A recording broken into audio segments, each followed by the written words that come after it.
Hello there, my name is Abigail Carr. I'm an early years specialist. I am based in Hong Kong. I'm from England. I've lived in Hong Kong for 19 years now. I specialized in early childhood for around 27 years. So my whole career has been based around understanding young children's development, teaching others to understand children's development. And in the last few years, I have branched out of working within schools to teacher training and offering my knowledge and expertise to teachers and families to support them to support their children. And this session is promoting emotional well-being in early childhood. I am an educator at heart, and I have been working with children for a long time. I love to impart knowledge and work with enthusiastic teachers.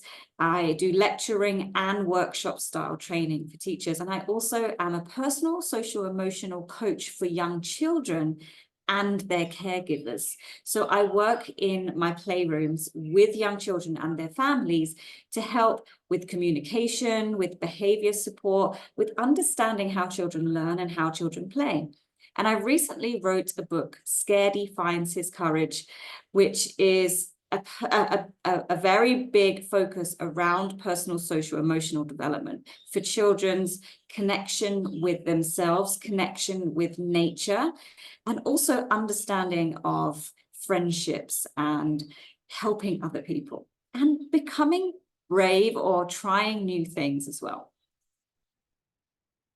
So I wanted to start this session. It's a short session, but the session is very important for us to kind of reflect on what we believe about emotional well-being. And I'd like to ask you to reflect on a couple of statements here and think about, how do you feel about these statements? Emotional health is just as important as physical health. Have a think about that. Do you agree? Would you have any critical reflection on this kind of statement? Why would you agree? Why would you not agree? Number two, consistent warmth, affection, and respect from caregivers is essential for children's emotional health. You might want to reflect on, what does consistent mean? Do I see that has an impact on young children when you see warmth and affection from their caregivers? What is that impact on children? Number three, prioritizing young children's emotional health develops happy, engaged children that express emotions appropriately. So when we're thinking about children's behavior, do we think that prioritizing children's emotional well-being and development is important to help them to manage their behaviors? Or do we think more from the discipline angle, where we need to teach children lessons and, maybe even punish children so that they become better behaved? What are your thoughts? You can have a think about this. And as we go through this session, I'm going to be touching on these points to highlight where and how and why these three areas are really, really important for us to promote children's emotional well-being. And I want to start with a key term in emotional development, which is emotional regulation.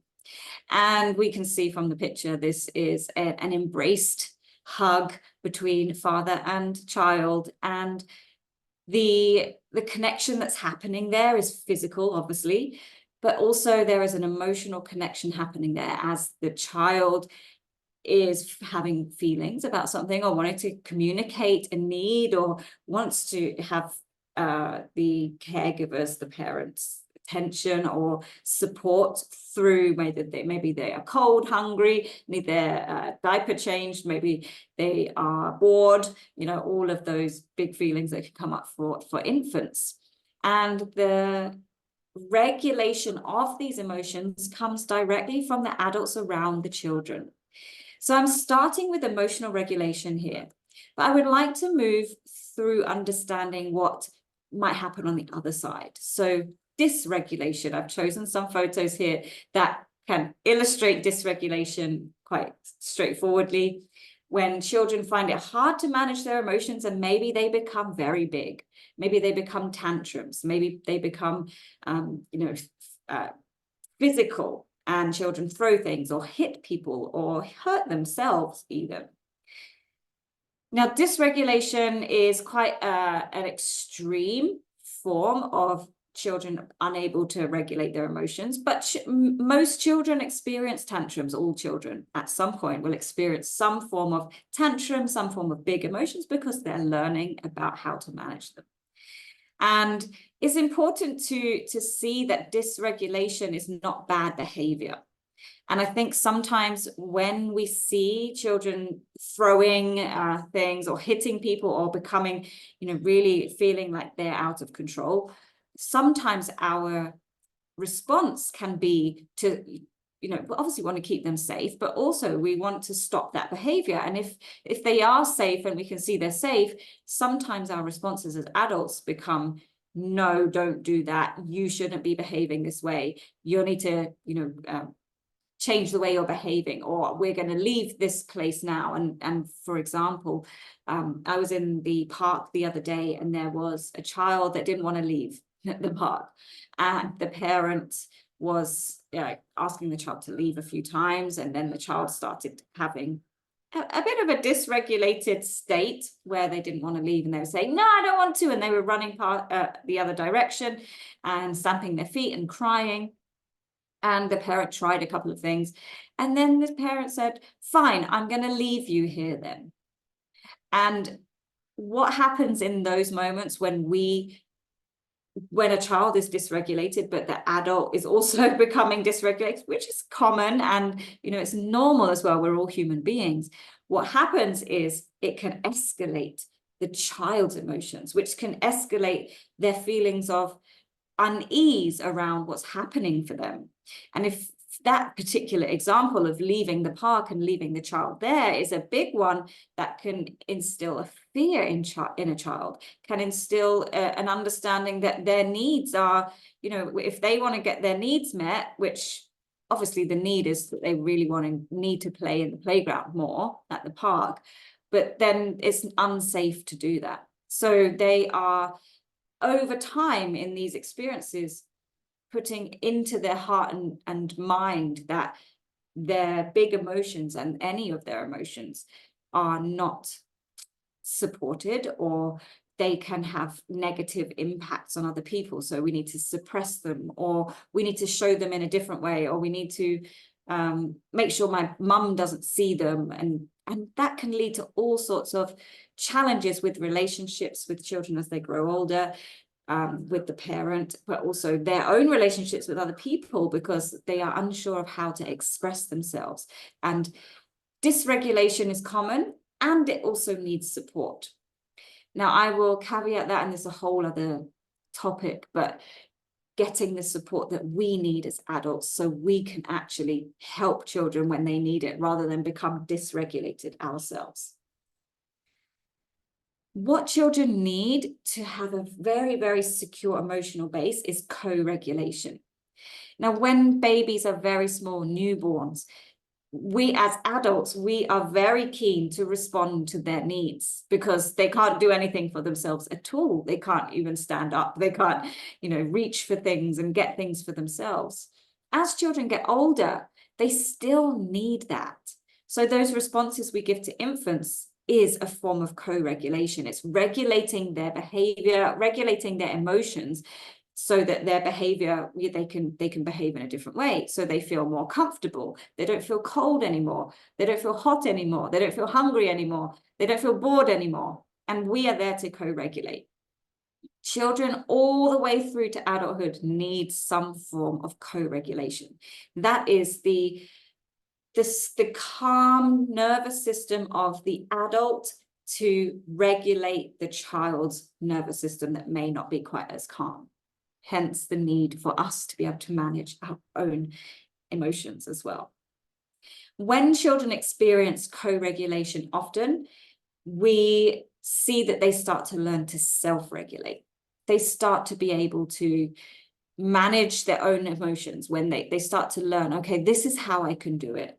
My mum has always been there, given me a hug, even in those hardest moments when she was finding it difficult to, to do it. She was still there to be with me, and she was showing me with her own body. She was helping me feel what it feels like to calm down. She's helping me feel to what it feels like to manage my anger. She would help me feel what it felt like to manage my excitement even. It's not just about negative emotions, it's about all emotions. So when children get overexcited, we can co-regulate with them so they learn how to self-regulate.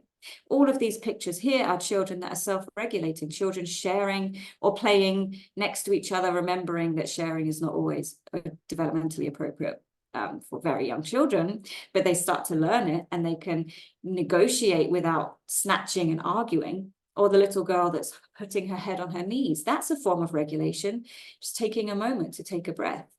Or those children that are listening to their teacher and being able to take part in the learning, they are regulating by themselves as well. So what impacts children most? Primary caregivers, who are they? Who are the people that are the first people that are there to co-regulate with children? If obviously having someone there is important, but that person, the way that they were brought up, the way that they understand children's development, the way they feel that they should help children through behavior will impact what children actually experience. And those capabilities are we as the primary caregivers able to manage children's emotional development? What about the families, the background of the families, or the background, even the values and the family background, but also the values of the school and the preschools that children are in? Also, what about the upbringing of the primary caregivers? Often primary caregivers will bring their own experiences into their child's daily life as well. Maybe they were punished, maybe they were smacked, maybe they were told to, maybe they were told that they would be left at the park. So this can all impact children, but it doesn't mean that primary caregivers can't work on this and can't understand this. And as educators, we can also support primary caregivers to work on how they communicate to children, how they co-regulate, how they help children to manage their emotions. Of course, all of those home life experiences are going to impact children's experiences of being co-regulated with. And relationships is the number one thing that's going to help children with their emotional well-being. They will experience loving, caring, thoughtful, calming relationships. They are much better able to manage, learn about, express, feel safe expressing, feel safe even being dysregulated, and then being calmed down by the adults around them. These are what impact children's emotional well-being most.